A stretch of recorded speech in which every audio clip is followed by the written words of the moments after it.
To understand the expression e to the pi I, start by asking what the function e to the t really is. From the perspective of dynamics, this is the unique function, which is its own derivative, and also which equals 0 when you plug in 1. For example, let's say e to the t described a position over time. What this means is that it starts at the number 1, and at all times, the velocity has to equal the numerical value of that position.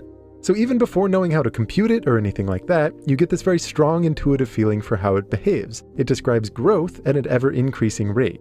If you put some constant in that exponent, like 2, then by the chain rule, this means you have a function whose rate of change is exactly 2 times itself. So in the language of dynamics, the velocity would always be 2 times the position, meaning that it grows all the more rapidly. If the exponent was negative, you would have something whose rate of change is negative, meaning that it shrinks over time. But the rate at which it shrinks is proportional to that position. So the smaller it is, the smaller it shrinks, which characterizes exponential decay. But what about plugging in I, the square root of -1?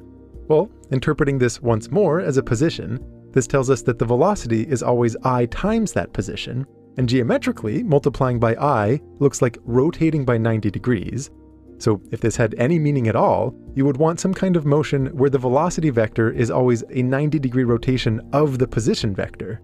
There's only one motion that satisfies this. It's rotation in a circle, traversing a distance of 1 unit of arc length per second. So, after pi seconds, you would be halfway around the circle, meaning e to the I times pi is equal to -1.